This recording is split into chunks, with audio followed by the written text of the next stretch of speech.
बिस्मिल्लाहिर्रहमानिर्रहीम, अस्सलाम वालेकुम। आज बहुत ही अहम बात करनी है। जो आजकल मुल्क में शोर व बिल्ला मचा हुआ है कि पूरे मुल्क में धांधली हुई है, मैं इस बात से मुतफिक नहीं हूँ, एग्री नहीं करता कि हर पाकिस्तान के जो पूरे पाकिस्तान में ही धांधली हुई है, ऐसी बात नहीं है। हमने तो पहले ही कह दिया कि जो जैसा बोएगा वो वैसा ही काटेगा। सरगोदे के हवाले से आपको कुछ इलेक्शन के हवाले से आगाह करते हैं कि मैंने पहले कहा था कि मोहसिन शाहनवाज रांझा जो पाकिस्तान मुस्लिम लीग नून के उम्मीदवार हैं एन ए 83 में, वो नहीं जीत सकते क्योंकि उनका जो पिछला रिकॉर्ड है, हल्के के अवाम उनसे बहुत तंग थे। फिर मैंने कहा कि डॉक्टर लियाकत जो एन ए 84 में उम्मीदवार हैं पाकिस्तान मुस्लिम लीग नून के, वो नहीं जीत सकते, वो नहीं जीते, वो हार गए। फिर मैंने कहा कि एन ए जो 86 है, उसमें जो उम्मीदवार हैं जवेद हसनैन शाह साहब, वो नहीं जीत सकते। पाकिस्तान मुस्लिम लीग नून के इस दफ़ा कमज़ोर उम्मीदवार हैं, वो नहीं जीते, हार गए।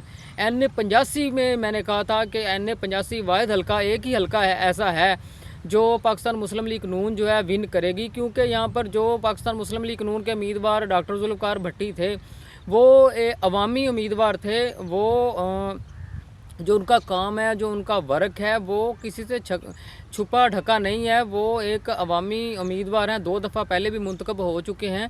अगर ओवरऑल सरगोदा की सियासत को देखा जाए तो ये वाहिद उम्मीदवार हैं जो हर वक्त अवाम में रहते हैं। हल्के की अवाम इनसे खुश है, अवाम के काम करते हैं, अवाम के मसाइल हल करते हैं, और जहाँ तक हो सकता है वो अवाम के शाना बशाना खड़े होते हैं, उनको साथ लेके चलते हैं।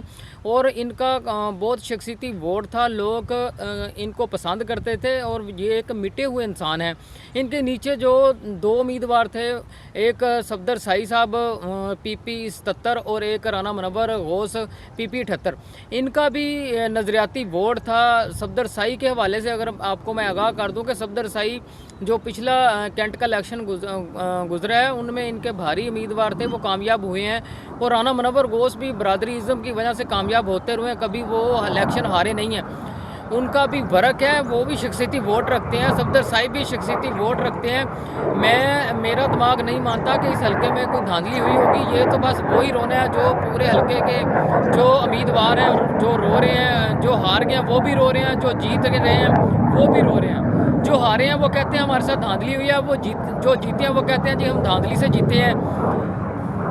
तो ये अवाम में इतना शऊर तो है कि पूरे पाकिस्तान में मैं मानता हूँ धांधली हुई होगी या हुई है, लेकिन कुछ हल्के ऐसे हैं यहाँ पे बेचारे उन उम्मीदवारों को क्या कसूर है जो अवाम की ताकत से मुंतखब हो के आए हैं, जो अवाम के वोट की ताकत से मुंतखब हो के आए हैं, और उनका तो सरासर नुकसान है, अवाम का नुकसान है। लिहाजा ये जो हकीकत है ये अवाम के सामने रख रहा हूँ कि जो NA 85 है वो सरगोदा के जो दूसरे हल्के हैं उनसे बहुत ही मुख्तलफ है।